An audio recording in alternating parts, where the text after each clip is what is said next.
turn it on. Good morning, everyone. Good morning, everyone at home. Can I have all the children come up for me? Any young people who want to come up?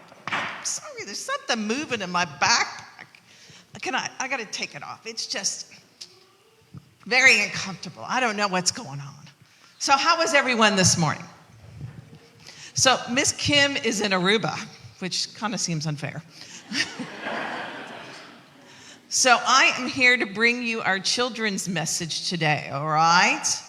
So how many of you heard the story today? Well, a couple people. So I have something in my backpack. Keeps moving around in there, huh? Would you believe it if I had a giraffe in my backpack? No, why not? Yeah, but I squished it way down in there. No, it's flexible. Its long legs move. You wouldn't believe me if I had a giraffe in my backpack? How do I prove to you that I have a giraffe in my backpack? Show you. What, I have to prove it to you? Oh my. And if I prove it to you, you'll believe it? Yeah? Do you trust me? You trust me, but you don't believe I have a giraffe in my backpack. You know who this reminds me of? Thomas in our story today. You know how that reminds me of Thomas?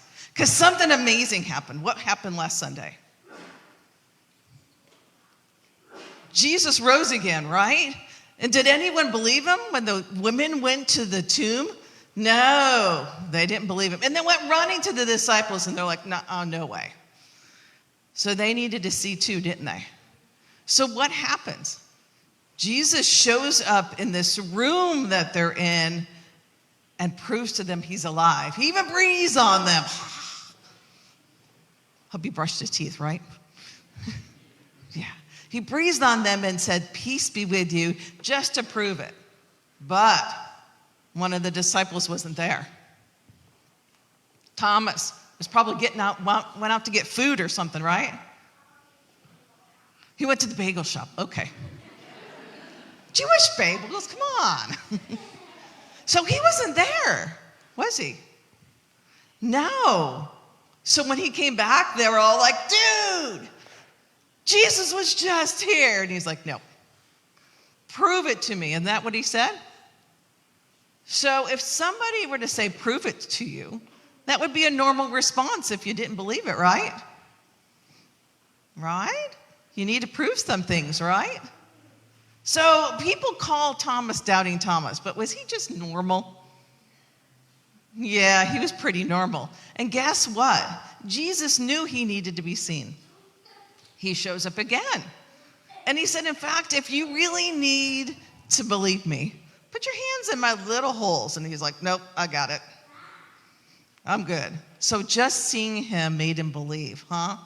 He proved himself. But what's neat about Thomas is he was curious. Didn't Pastor talk about being curious last week? We need to be curious and ask questions in order to grow, right? Isn't that what we do at school? Yeah, I saw that face. We need to be curious. So Thomas wasn't a doubter. He had faith.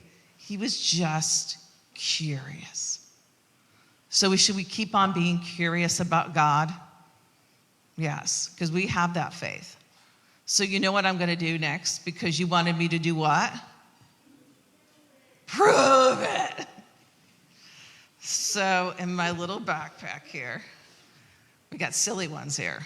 Let's see what we got in the backpack. Guess what? I have a giraffe. In fact, I have two. A baby. Say, I proved it to you. Let's bow our heads for a moment of prayer, all right? Loving God, we thank you for rising for the dead. Thank you for being with us today and giving us a beautiful day where we know that we are forgiven. And when we doubt, give us minds of curiosity and questioning so that we can find you in the midst of our day. And all God's children said, Amen. Thank you all. You can return to your seats or go to our morning service with the kids.